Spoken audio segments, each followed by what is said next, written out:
Enquêter sur l'agro-industrie, c'est pas tous les jours facile, hein. On sent que c'est un coup de colère et puis l'envie de faire taire. Ça crée un effet sur les médias, en fait, qui est de dire: ah ouais, mais lui, il est assez procédurier. On va plutôt pas en parler. Comme tous mes confrères et mes consoeurs dans ce domaine, moi aussi j'ai reçu quelques coups de pression. Qui vous a donné ça? Que je porte plainte contre vous. Ah non, mais attendez, moi je joue plus, hein. Et si je me sens sali, je déposerai plainte pour diffamation. Mais il y a eu bien pire que moi, par exemple Inès Léraud qui a dû se battre durant toute son enquête sur les algues vertes, Morgane Large qui a subi une tentative d'effraction dans les locaux de sa radio locale, à qui on a déboulonné les roues de sa voiture par 2 fois, on aurait même empoisonné son chien, ou encore Louis Borel et Serge Alstom de la revue Invendable qui se sont pris des gros coups de pression du monde agricole breton après s'être rendu sur la ferme de Philippe Bizien. Retenez bien ce nom. Bref, il y a quelques années, il y avait 600 journalistes qui avaient signé une pétition pour le respect de la liberté d'informer sur l'agroalimentaire. Ça en dit long. Et aujourd'hui, je vais vous parler du parfait exemple d'une procédure bâillon qui est actuellement en cours, qui met en danger notre profession et votre droit d'accéder à des informations d'intérêt public. On va parler de Splend, un média d'investigation breton lancé il y a 5 ans, que j'ai cité d'ailleurs plusieurs fois dans mon enquête. L'année dernière, ils ont publié 7 articles, copains comme cochons, qui met en lumière l'organigramme politique et financier du lobby de l'élevage porcin,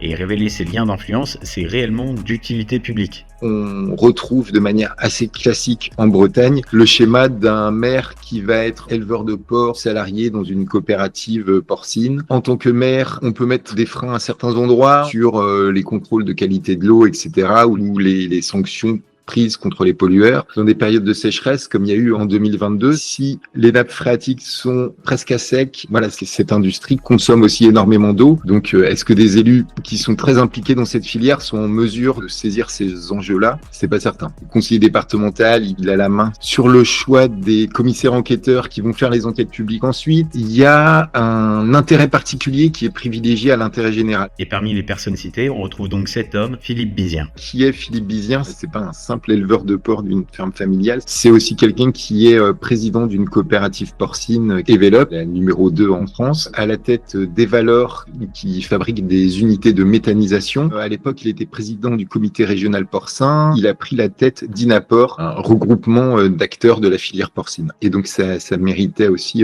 qu'on s'intéresse à lui. Donc suite à cet article, Philippe Bizien a porté plainte pour diffamation contre Splend, ce qui est assez étrange parce que quand on lit l'article, il n'y a rien de réellement diffamant, c'est simplement un résumé de son CV documenté et de différentes procédures judiciaires, rien qui en tout cas porte atteinte à l'honneur comme ça doit être le cas normalement. Ça laisse penser que l'objectif n'est pas forcément de lutter contre des fausses informations qui seraient préjudiciables, mais bien tout simplement de faire taire ceux qui dérangent. Cette procédure bâillon nous empêche de travailler sur le sujet parce que maintenant c'est compliqué de rentrer en contact avec lui et les multiples entreprises dans lesquelles il a des billes, il y a le temps et il y a l'argent, quoi. On passe beaucoup de temps à se défendre, donc c'est du temps qu'on passe pas à faire autre chose. Et puis il y a l'argent en termes de frais de justice. On sent que c'est plutôt un coup de colère et puis l'envie de faire taire. Globalement, ça crée un effet sur les médias, en fait, qui est de dire: ah ouais, mais lui, il est assez procédurier. On va plutôt faire gaffe et donc plutôt pas en parler. À titre personnel, ça m'a vraiment remotivé. Je me suis dit qu'au contraire, là, j'avais vraiment pas le droit d'abandonner et que cette plainte était aussi le signe que notre travail piquait là où ça faisait mal, quoi. Vous pouvez donc soutenir Splend via un don qui d'ailleurs est déductible d'impôts. C'est le seul moyen en fait pour un média d'être totalement indépendant et être justement libéré de tous ces liens d'influence qui étaient d'ailleurs